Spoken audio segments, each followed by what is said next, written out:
झालीच पाहिजे। आपण या प्रकल्पासाठी लढत आहोत। आपले माझे भाऊ बहीण त्या ठिकाणी उपोषणाला बसलेले आहेत, पण आपल्या सरकारला जाग आलेली नाही। खरंच या सरकारला जाग का बरं येत नाही? आपण प्रत्येक ठिकाणी उपोषण केलं पाहिजे का? मला या सरकारला विचारायचं, उपोषण केल्याशिवाय तोडगा निघत नाही का? अरे जे स्वतःच्या हक्काचं मागतायत, जर तुम्ही त्याच्या तोंडातला घास त्यांना देऊ शकत नाही तर तुम्ही या सरकार काय कामाचं आहे? जर तो आपला मुख्यमंत्री लाडकी बहीण योजना चालू होते नाशिकमध्ये असतो आणि आपले जे सुरगाणा प्रत्येक ठिकाणी चालू होते आंदोलन, त्या ठिकाणी पाहत नाही तर या सरकारला विचारायचं आहे, तुम्ही हे सरकार कशासाठी आहे? जर तुम्ही आमच्या हक्काचं देत नसाल तर तुम्ही कशासाठी आलाय? आपले त्या दिवशी बोलले उपमुख्यमंत्री बोलले की महायुतीने त्यांचा कायदा चालू केला। आता जे महायुतीचं सरकार आहे ना, हे तुम्ही कावर त्याचा कायदा चालू करत नाही।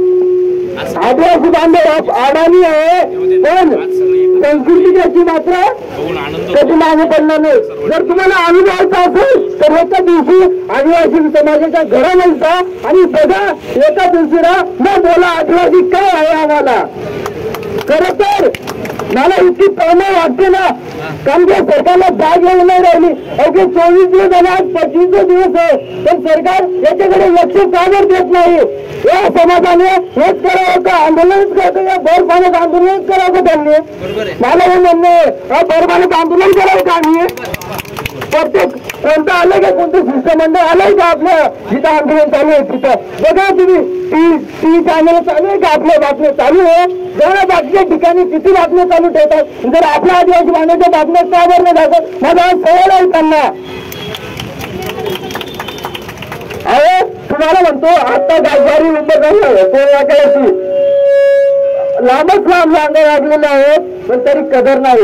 अहो जे डायव्हर व्यापारी वगैरे आहेत ना, त्यांचे तंबाखू संस्था आहेत, त्यांचे भाजीपाला संस्था आहेत, त्यांना सरकारला काही घेणं देणं नाही। तुम्ही तिकडे पावसात मरा नाहीतर जगा, आम्हाला काही घेणं नाही तुमच्याशी। हे मत या सरकारचं आहे। म्हणून तुम्हाला सांगतो, आपला समाज इथं तुम्हाला तरुण पिढी कमी दिसते आणि त्यांचे आई वडील जास्त दिसत आहेत। माझं म्हणणं आहे, जर तुम्हाला घडत नाही असेल तर या मैदानात आणि दाखवा या सरकारला आदिवासी समाज काय आहे। धन्यवाद, मला बोलण्याची संधी दिली म्हणून।